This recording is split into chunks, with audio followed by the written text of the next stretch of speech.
Olá, pessoal. Meu nome é Bruna e hoje vai ser a primeira avaliação de controle de qualidade.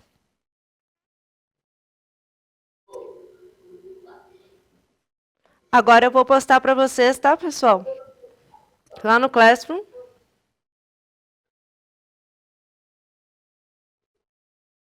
Como atividade, tá?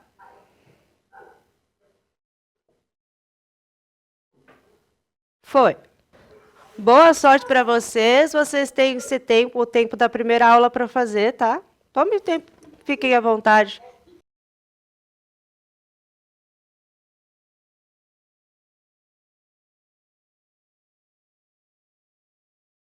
Acharam muito difícil a prova? Hein, gente? Acharam a prova muito difícil? Mais ou menos? Ah. Foi o que a gente falou, mas como o controle de qualidade é um pouquinho mais técnico, né? Ainda assim, eu tentei fazer uma coisa mais para vocês pensarem do que técnica. Bom, hoje nós vamos conhecer um livro que é um calhamaço desse tamanho, chamado Farmacopeia. Já ouviram falar dela? A Farmacopeia brasileira? Então, a Farmacopeia, ela é assim, uma coisa muito antiga. Muito, muito antiga mesmo. Aqui no Brasil, não. Aqui no Brasil, ela foi estabelecida em 1920, mais ou menos, 1900, por aí, que teve a primeira edição. Mas a gente tem farmacopeia escrita lá desde o Egito Antigo. O que era a farmacopeia antes?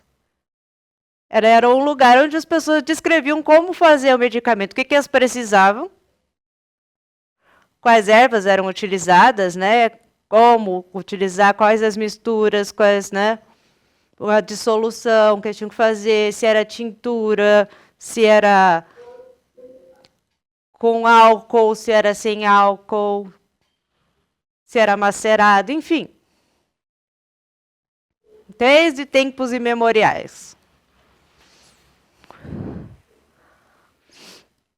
Então, para a gente pensar junto aqui, para vocês entenderem o que é farmacopeia hoje, faz de conta que vocês receberam uma denúncia que um lote de comprimidos de um medicamento hipertensivo estava com efeitos adversos inesperados em alguns pacientes.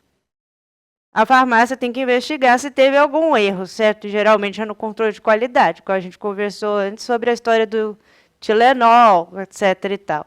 Muitas vezes vem um erro lá na hora da montagem do medicamento, da produção do medicamento. Aí eu quero saber como que vocês acham que a farmacopeia brasileira pode ajudar na investigação desses problemas.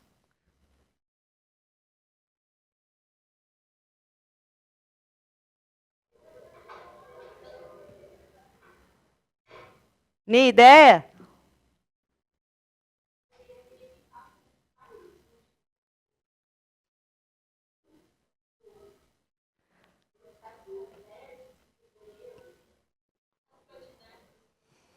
Hoje a farmacopeia é um negócio muito mais bem estruturado. É tão bem estruturado que, como eu falei, é um calhamaço desse tamanho. O que ele tem nele? Todas essas composições, tudo, os testes físico-químicos, como fazer, quais são os compostos que se usa para fazer, etc. e tal. Aí ele estabelece quais são os padrões também. Quando você vai ler lá, medicamento antihipertensivo enalapril, faz de conta. Ele vai estabelecer qual é o padrão da qualidade, a identidade, a pureza, a potência, a eficiência, a eficácia, etc., desse medicamento. quais testes são feitos, como fazê-los, tudo. Então, imagina para a grande quantidade de medicamentos que a gente tem, está tudo descrito lá.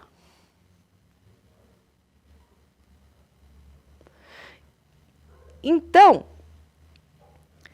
a resposta que a gente encontraria na farmacopeia brasileira é: a gente conseguiria identificar os parâmetros físicos e químicos, microbiológicos exigidos para o medicamento, a gente conseguiria verificar o método de ensaio aplicado para a detecção de impurezas ou substâncias contaminantes, e a gente conseguiria confirmar se o medicamento atende os padrões de dissolução e biodisponibilidade.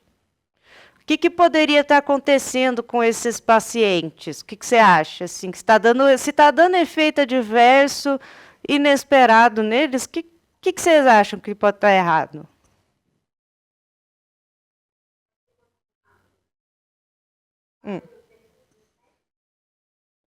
Geralmente, quando está dando efeito adverso e inesperado, tem duas razões. Ou o princípio ativo está em maior quantidade, ou os recipientes deles não são corretos. A molécula não está estável, não está sendo metabolizada corretamente pelo corpo. E esse medicamento está ficando liberado em excesso no sangue. E quando isso acontece, a gente tem a toxicidade da medicação. Eu não sei se eu falei com vocês sobre as CIPs, o complexo citocromo P450. Vocês devem ter visto isso em farmacologia. Elas são as enzimas que fazem a metabolização de tudo que é tóxico no nosso corpo. Nosso corpo, basicamente, tudo que a gente toma, etc. e tal, ele encontra algo tóxico e metaboliza pelas CIPs. É o fígado que faz, tá? Tudo é no fígado, tudo cai para o fígado fazer. Ele tem mais de 200 funções, ou seja, ele tem 200 trabalhos. Não é que nem o pai do Cris, que tem só 2. Oi, Bianca.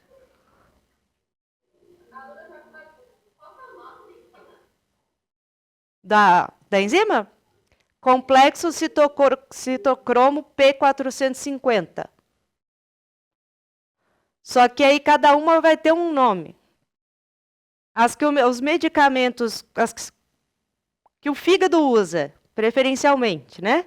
Para metabolizar medicamentos, é a CYP3A4. Elas têm esses nomes assim em números. Claro que vocês não precisam decorar isso. Aliás, vocês não precisam decorar nada, vocês precisam aprender. Decorar é ruim. Mas, quando você tem muito do princípio ativo no corpo, você vai encher o fígado com essas CYPs 3A4 do princípio ativo. E boa parte depois vai passar. Vai para a corrente sanguínea, porque o fígado não vai aguentar. E geralmente é quando o princípio ativo está em alta quantidade. Quantidade que passaria da dose terapêutica.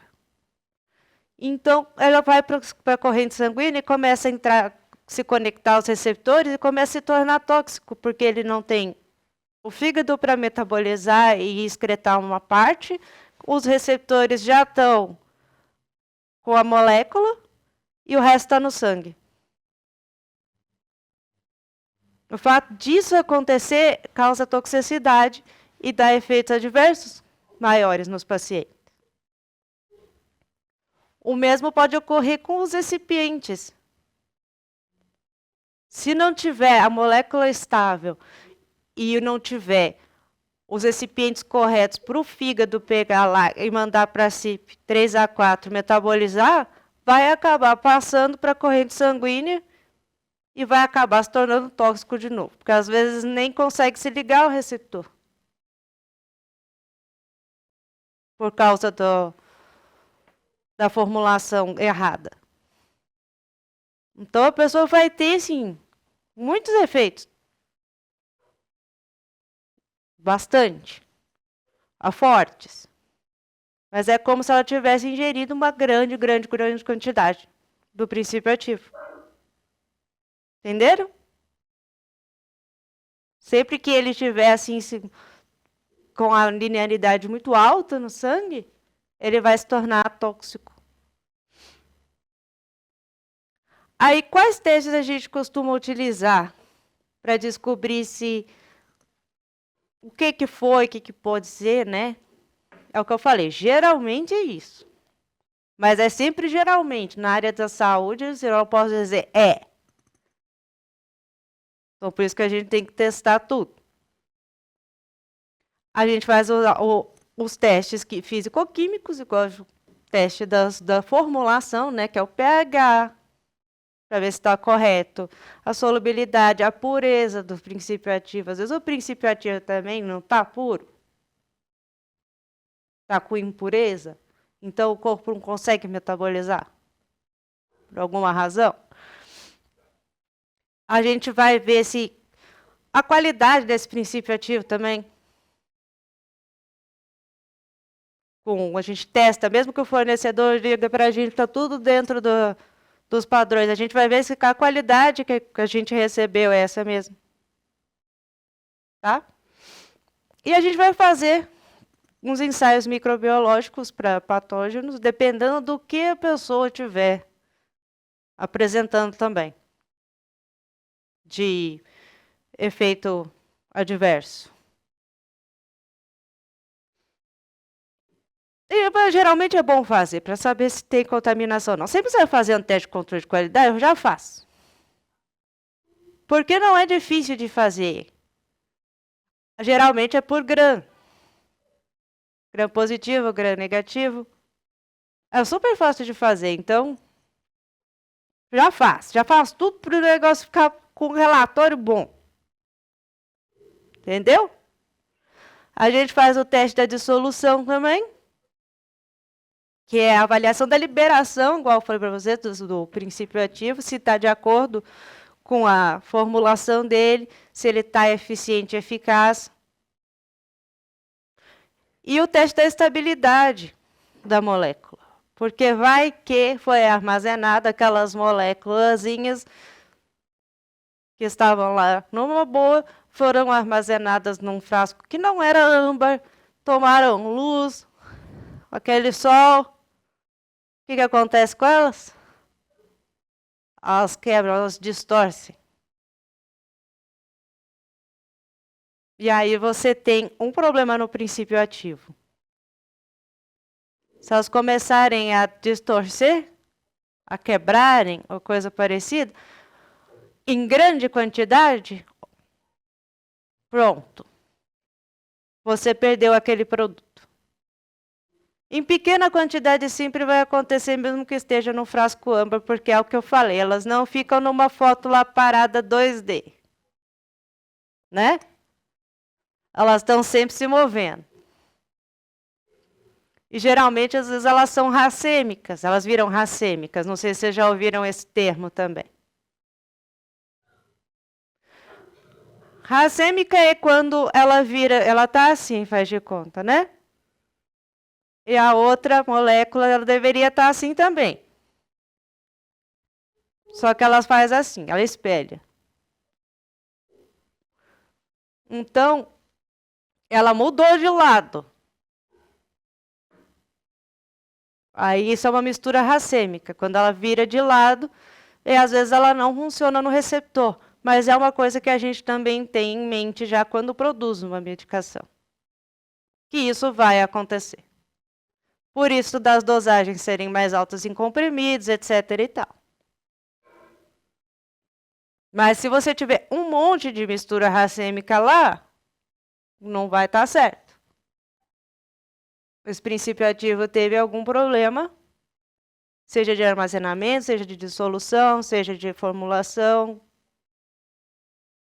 Tá? Aí, caso os testes mostrem os desvios, dos padrões estabelecidos da farmacopeia, o que a gente faz? A gente recolhe, né, o lote. Que é aquele problema que eu converso com vocês sempre, que para uma farmácia de manipulação, para a indústria, etc., é perda, né? Perda de dinheiro, perda de, às vezes, de cliente, porque a pessoa não vai mais querer comprar de você. Perda de confiança é muito ruim na tua marca. Então, é por isso que é importante garantir a qualidade do seu produto.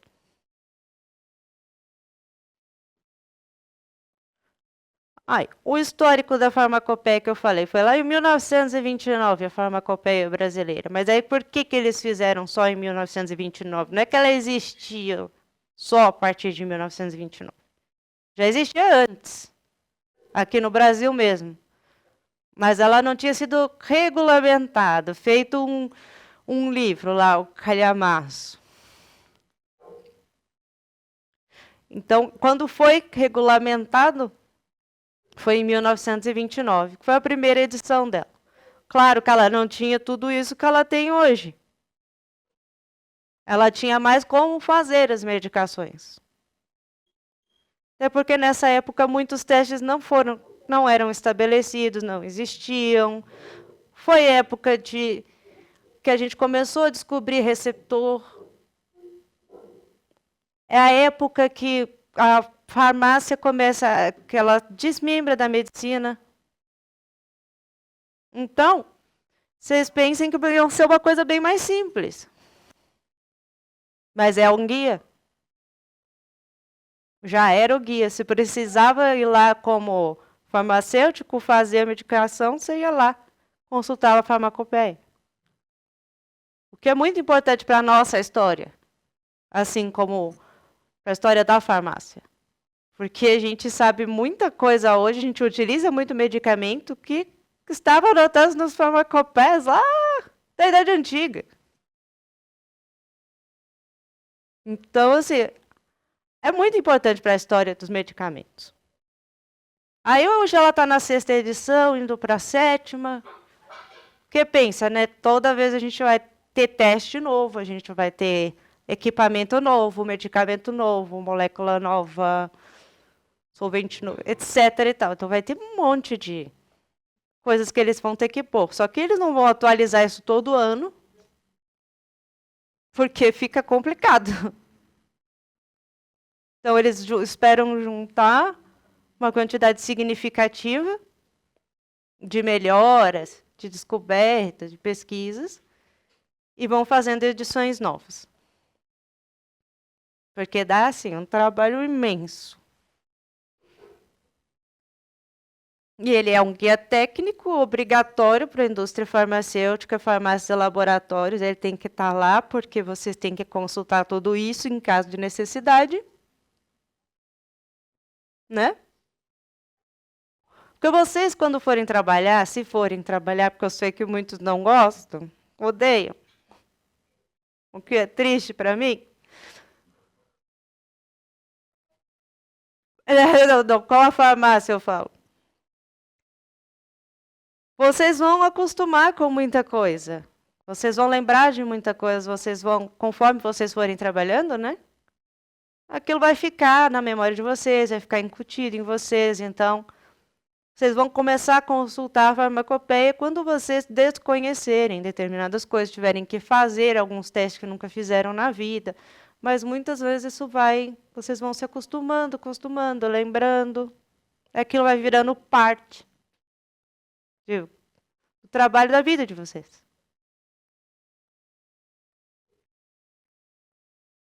E para que... Bom, a gente comentou antes, mas vai que eu te dou um medicamento que você nunca viu na vida e eu peço para você testar para mim, definir, né, os parâmetros dele. Pureza, etc. e tal. Você vai ter que consultar a farmacopeia. Então, ela tem que estar lá no seu laboratório, na sua indústria. Porque não é tudo que a gente vai saber de cor, né? Eu que amo o que eu faço, não sei uma coisa de cor.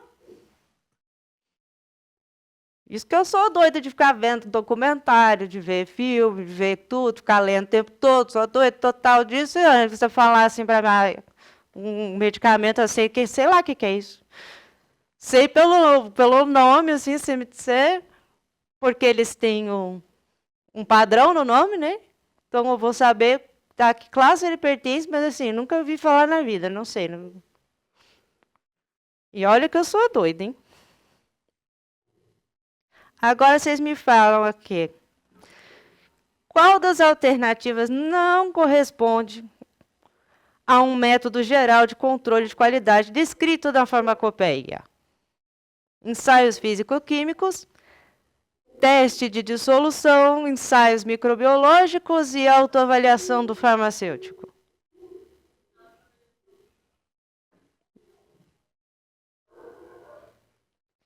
Exatamente, gente. Não tem autoavaliação da gente lá, só dos fármacos bonitinhos, das moléculazinhas bonitinhas que a gente tem a avaliação. Tá? Vocês têm alguma dúvida, pessoal? Não? Vocês nunca têm dúvida, é o que eu falei, eu sou a melhor professora do mundo. Assim que eu me sinto. Eu quis passar um conteúdo mais tranquilo para vocês hoje, porque vocês fizeram a prova, né? Mas era um conteúdo que eu precisava passar, porque o próximo vão ser ensaios. Eu vou ensinar vocês a fazer ensaios. Então, vai entrar um pouco de cálculo, vai entrar um pouco de coisa assim. Bem, não que eu seja boa em cálculo, tá? Não sou, não. Embora nossa área seja baseada em estatística, eu adoro estatística, é diferente.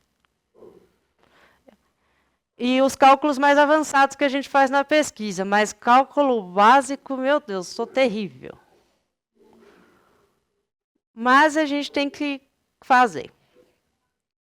Então, eu vou ter que passar um pouquinho disso para vocês. Então, hoje eu quis deixar a aula mais leve, com esse conteúdo da farmacopeia para vocês conhecerem, por causa da prova. E, aliás, a nossa próxima aula, que é de farmacotécnica, né?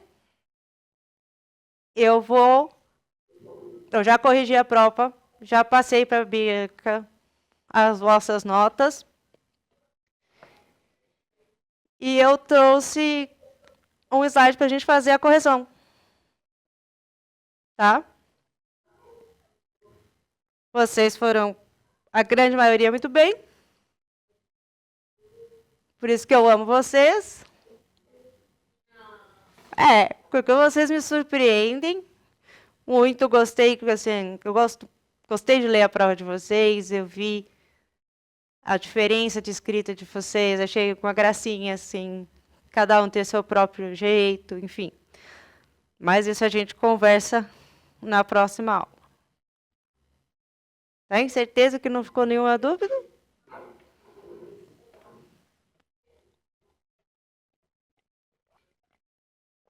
Não querem me perguntar nada? Não? Então, esse era o conteúdo que eu tinha que dar. Que horas essa aula vai? 9h05? Deixa eu pensar alguma história.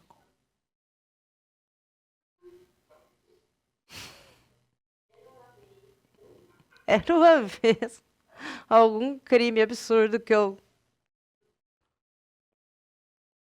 li na indústria, né?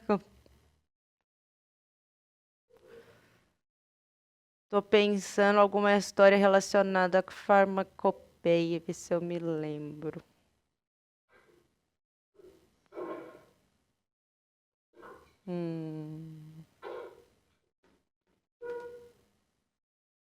Agora eu não me lembro de cabeça. Alguém tem alguma história?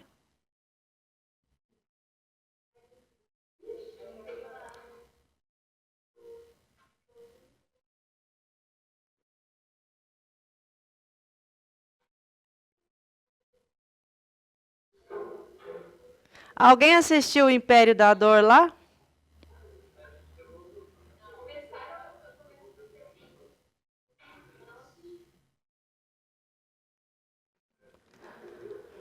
Esse é o caso que eu mais gosto, né? O caso dos opioides. Porque, bom, eu gosto de opioides. A razão específica para isso é porque eles são. Ela vem de uma planta, né? Da papoula. Eu gosto muito dos medicamentos que vêm diretamente de plantas, assim. E a potência dele. Para mim é revolucionário, sempre achei revolucionário, porque, poxa, para quem tinha dor, ou para quem precisava fazer algum procedimento, alguma coisa na Idade Antiga, porque eu gosto muito da Idade Antiga, gente. É, lá da minha época, entendeu? 1912? Mentira. Eu gosto muito da Idade Antiga mesmo. Pensa lá, Egito Antigo. Qualquer império antigo. Eu gosto muito. Então eu fico imaginando a vida dessas pessoas com os medicamentos que elas tinham. E para mim os opioides eram uma das coisas que eram mais fortes para eles, né? Vocês precisavam fazer um procedimento e tudo mais. Só que eu olho para eles hoje, o que virou, aí eu penso, pô, sabe? Destruíram o negócio. Estigmatizaram ele. Ele foi usado completamente errado, as pessoas se viciaram, estragaram, enfim. Porque esse caso ele é tão complexo que ele envolve qualquer assunto, basicamente, da farmácia. Esse caso que ocorre nos Estados Unidos, que agora o pessoal está utilizando fentanil, né? Não sei se vocês ouviram falar, mas a epidemia agora é de fentanil, que é outro opioide. E sempre vai ser porque, óbvio, eles estão viciados na substância opiácea. Oi? Travou.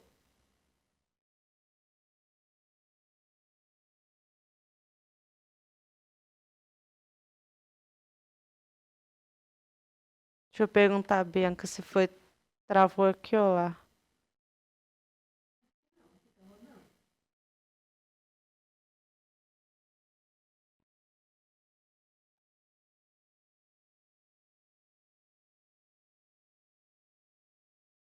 Ela falou que caiu lá.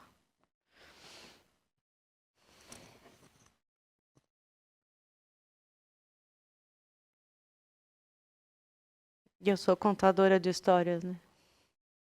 Mas é que desse jeito eles ficam mais.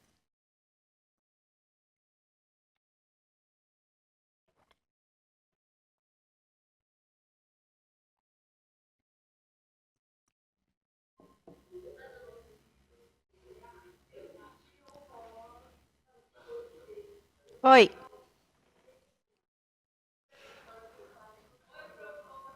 Como travou, eu não ouvi a pergunta. Eram os médicos?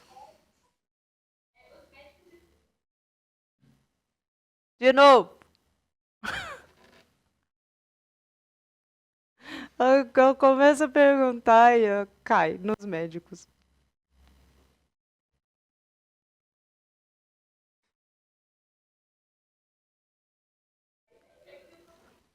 Parece que cai nos médicos.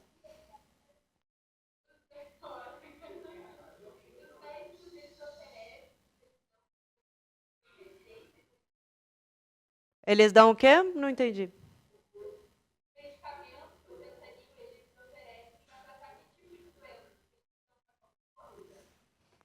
Não. Assim, a história começa com eles dando para qualquer coisa, né? Que foi a oxicodona lá.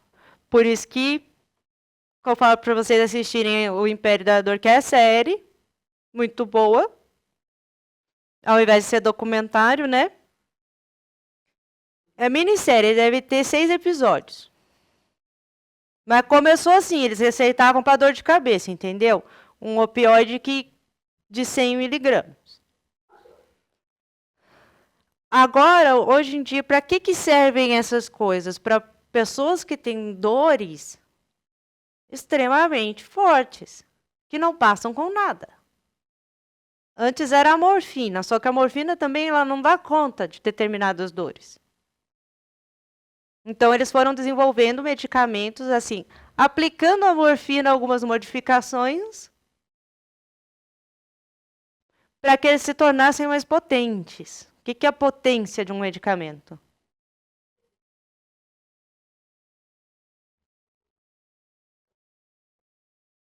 Isso é uma coisa que causa muita confusão nas pessoas.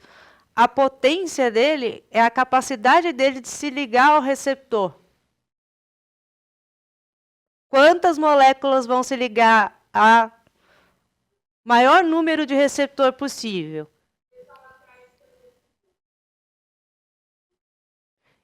Então, ele vai, obviamente, causar mais efeito por causa disso. Você vai sentir maior efeito. Então, a gente fala, nossa, ele é forte. Não é? Mas a potência dele está ligada a isso. Você vai melhorando a molécula, ele se liga ao receptor, geralmente de forma irreversível, ou seja, o receptor ele tem que morrer, ser fagocitado pela célula e ser criado um novo para receber outra molécula. Então, esses são os potentes. Então, eles foram criando medicamentos cada vez mais potentes para a dor. E o fentanil atualmente é o mais potente. Só que é para utilizar pacientes com terminais, com câncer, com que fizeram cirurgias assim, musculoesqueléticas, por exemplo, no joelho, na coluna, sabe? Quem tem dor crônica, porque quebrou, vamos dizer, a coluna ou algo assim, pode fazer uso por um curto período de tempo. É para isso que ele serve. Mas é diferente nos Estados Unidos, como é aqui. Para você conseguir aqui que te deem uma medicação de tal potência, eles só vão te dar nessas condições. Assim, antes eles vão usar todas as outras alternativas. Não é que não exista fentanil aqui, existe. Lá em UTI, né? É utilizado em hospital. Você não vai achar assim. Ele é muito controlado, mas é justamente para que as pessoas não tenham problemas, não tenham overdose, não tenham vício. Porque eles vão causar isso.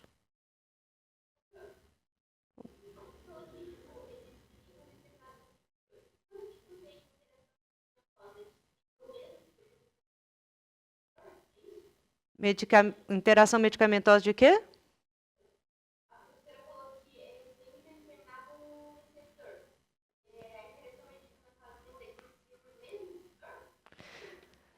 Interação medicamentosa pode ocorrer em vários lugares. Uma possível é nos mesmos receptores, outra possível é nas mesmas cascatas de reação. Vamos dar o exemplo de um anti-inflamatório, ele vai agir na COX. 1 e 2. Às vezes, se você tomar um hormônio masculino, por exemplo, a finasterida, às vezes a pessoa usa para não cair o cabelo, né? Ela pode dar interação na COX, porque o hormônio acaba agindo na adrenal, entendeu? Outra interação que pode acontecer é justamente nas CIPs. Um medicamento pode ocupar a CIP, numa ligação muito forte, muito potente, irreversível, e o outro que precisaria ser metabolizado não vai ser e vai para o sangue e vai se tornar tóxico. Quer ver uma interação medicamentosa bem besta? Anti-inflamatório com sal de fruta.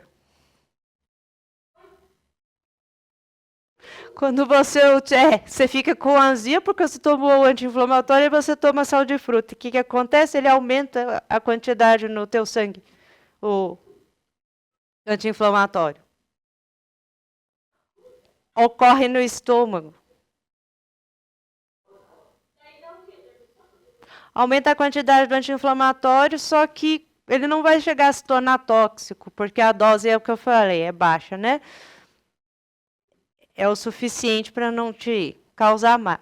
Mas você vai sentir maiores efeitos adversos ou vai sentir ele mais forte.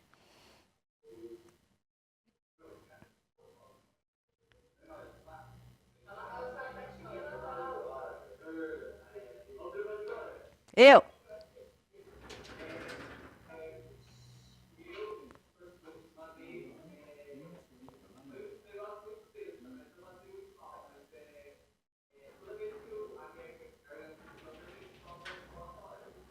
Chega mais perto que eu não te escuto direito. Tá aí.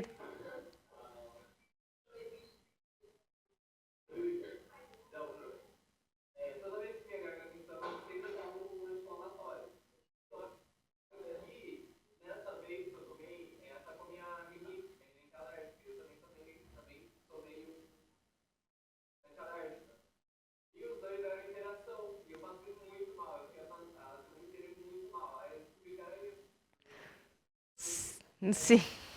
O anti-inflamatório e anti-histamínico são ótimos para dar interação. Ótimos. E quando você vai ver, você está passando muito, muito mal. Porque eu não sei qual foi o anti-histamínico que você tomou, mas se for um que age no cérebro, deve ter deixado você assim, tonto, com sono, mal. O estômago deve ter ficado horrível. Assim, não sei quais são as. Eu estou chutando aqui pelo que eu conheço, né? Qual foi, ó? Você tomou o quê? Nimesulida com estaminho, o quê?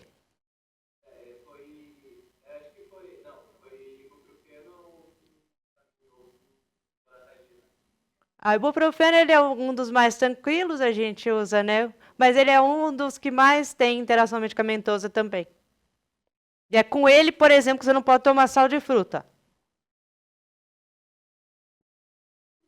Porque você toma ibuprofeno, toma sal de fruta depois, a interação física que dá entre eles. Ah, pronto. Ele vai aumentar o nível plasmático. E com o antihistamínico geralmente ele já dá bastante efeito adverso, né? Bastante efeito de uma forma geral. O outro também já dá. Aí quando junta, geralmente aí é na CIP que acontece. As interações, porque eles vão querer a mesma CIP.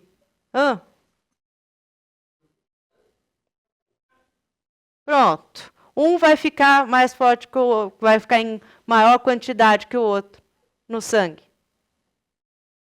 E tem outras interações entre eles também. Aí entre receptor, no cérebro, enfim, que eles.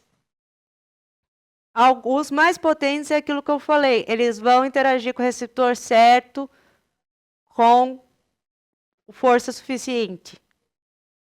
E tem aqueles que a gente chama de promíscuos. Mas é o nome deles mesmo. Que eles vão se ligar a um monte de receptores diferentes e de forma leve. A dipirona é um medicamento promíscuo.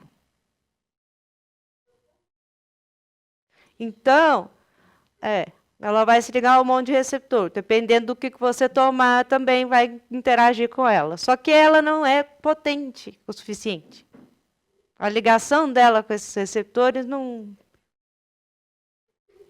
é uma ligação significativa, não é uma ligação irreversível, por exemplo. Então, ela também é fácil de tirar do receptor. Aquele que tiver uma interação mais potente vai tirar a dipirona de lá e vai ficar com o receptor.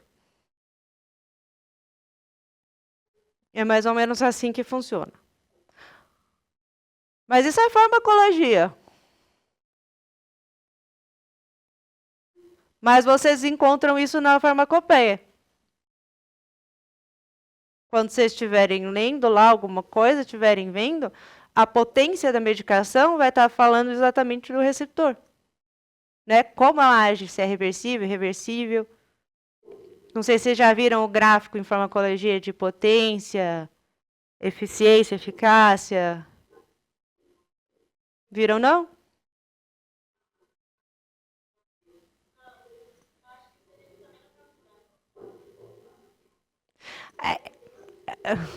Antigamente a gente só via na faculdade.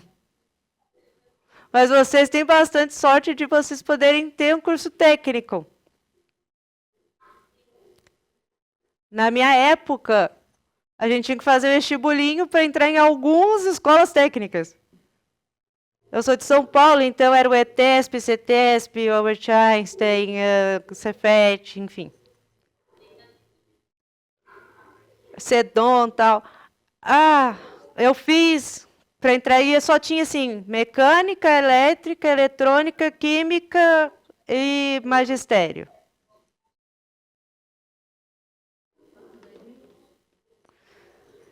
Então, eu acho que vocês têm muita sorte de ter contato hoje com coisas assim que são tão mais profundas e que vão ajudar vocês. Não importa se vocês forem fazer farmácia ou não. Mas vocês vão ter um conhecimento para falar. Sabe? Vocês vão ter uma coisa mais. Vocês vão ter noção, inclusive, do que vocês estão fazendo e tomando, e os familiares e tudo mais. Então, gente, até a próxima aula, porque faltam 2 minutos, me avisaram. E até vai ser correção da prova, tá? Beijos. Tchau.